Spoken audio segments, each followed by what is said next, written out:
الله أكبر. الحمد لله رب العالمين الرحمن الرحيم مالك يوم الدين، إياك نعبد وإياك نستعين، اهدنا الصراط المستقيم،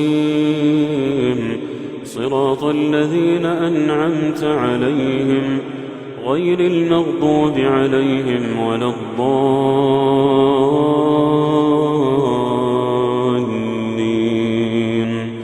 آمين.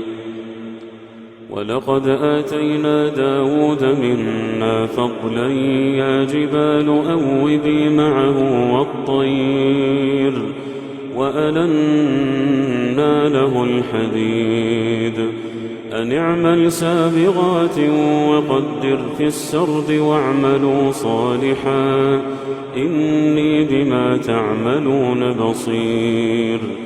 ولسليمان الريح غدوها شهر ورواحها شهر، وأسلنا له عين القطر، ومن الجن من يعمل بين يديه بإذن ربه، ومن يزغ منهم عن أمرنا نذقه من عذاب السعير.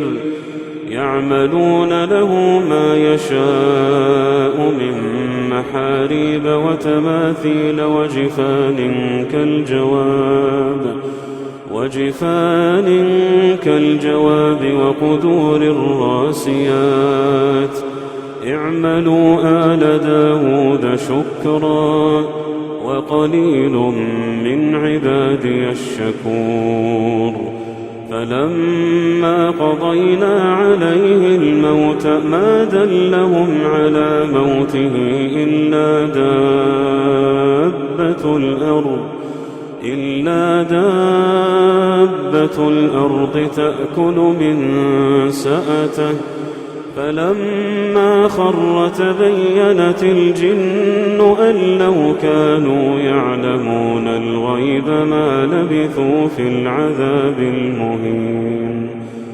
لقد كان لسبإ في مسكنهم آية، جنتان عن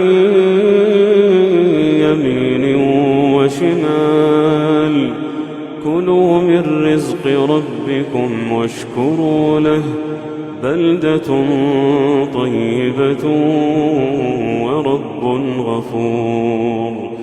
فأعرضوا فأرسلنا عليهم سيل العرم، وبدلناهم بجنتيهم جنتين ذواتي أكل خمط وأثل وشيء من سدر قليل، ذلك جزيناهم بما كفروا، وهل نجازي إلا الكفور. وجعلنا بينهم وبين القرى التي باركنا فيها قرى ظاهرة، وقدرنا فيها السير، سيروا فيها ليالي وأياما آمنين.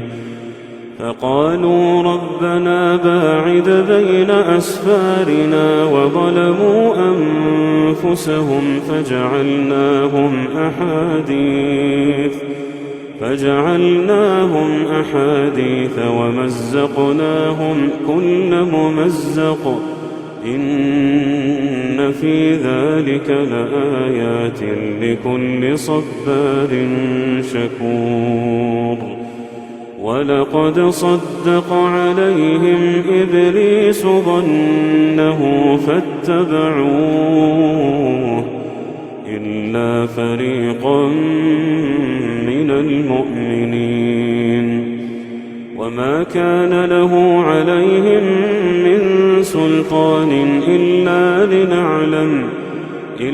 لنعلم من يؤمن بالآخرة ممن هو منها في شك، وربك على كل شيء حفيظ.